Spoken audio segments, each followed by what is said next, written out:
Be ready. 5 seconds. Start. Mr. Deputy Chairman, I understand the difficulty of the Honorable Law Minister in sponsoring a motion of this kind because actually it relates to certain subjects which are not in his charge. Yet I do not know how he can get away from it.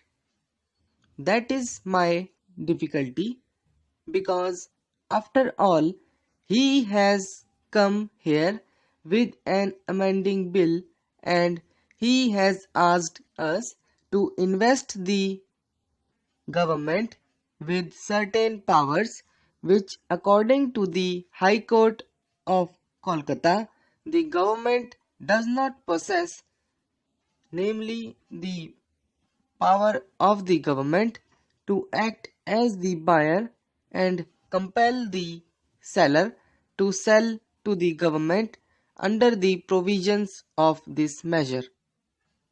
Therefore, naturally, the question arises as to how the government will function as a buyer, as a personality who buys in the market.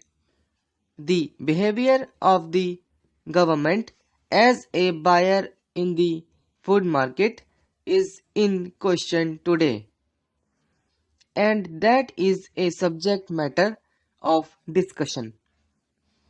I am therefore entitled to know as to how you will function because it is not merely a question of food for the people but also a question of public funds that will be placed at our disposal to buy. I would also be interested in finding out what price you are buying and whether you are buying sufficiently. These are some of the issues for me to discuss in connection with this measure. I am not going to enter into the other aspect of the food situation. Now, sir, the judgment of the Kolkata High Court has been referred to. Yesterday, we read it in the press that the High Court was finally given its judgment, holding those orders ultra vires, the constitution, or whatever it is. Anyway, this bill empowers the government of West Bengal to buy. Now, I will cite how this thing arose. On the 20th August last, the government of West Bengal carried out certain raids on certain mills in Kolkata, in and around Kolkata, about 40 of them, and they secured about 20,000 tons of rice. Naturally, they wanted to buy under the Essential Commodities Act. Their action was questioned by the rice millers. Now, out of this, the whole controversy has arisen, and this bill also relates to that aspect of the matter.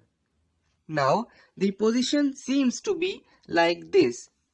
Here, I would not mind if the government has this power. For the last 3 years or so, we have been crying hoarse over this matter.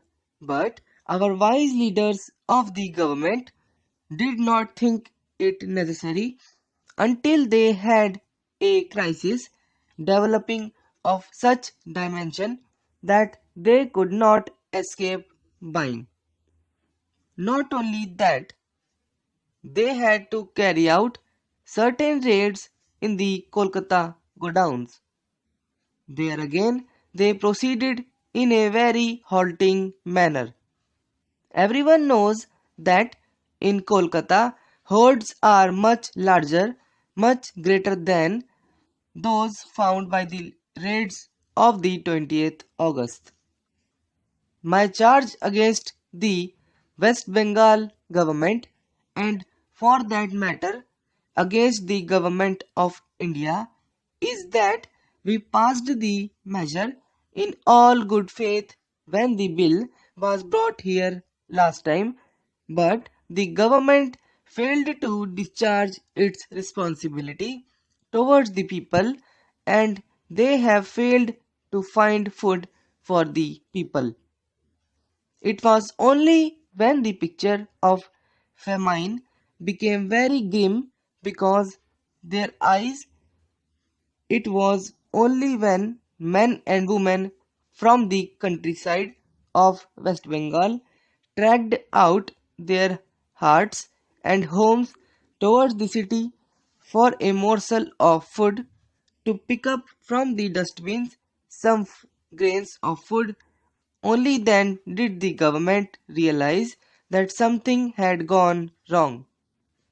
Sir, it was only when starvation deaths began to be reported from all over West Bengal and from other parts of the country, only when district and after district, area after area, division after division drifted under the shadow of approaching famine, that the government realized that they had to act and go in search of food. It was not until then that they raised their little finger. I strongly accuse the government of dereliction of duty. I accuse the government of not using the measure which the parliament put in their minds. I accuse the government of not using the weapon which we gave them in order to secure food for the people. They gambled with the food of the people. Here in the picture of how the West Bengal government has acted. We do not know what other hoards are lying where. Am I to understand that West Bengal is passing into the grim shadow of famine, and that only 20,000 tons of rice is held in the godowns? Am I to understand that there are no more hoards lying in the hands of the tradesmen and businessmen, not only in the city but also in the rural areas, so as to have brought about this situation? I would ask the government to explain, why are they buying only in urban areas? Are they utilizing this power in the rural areas also?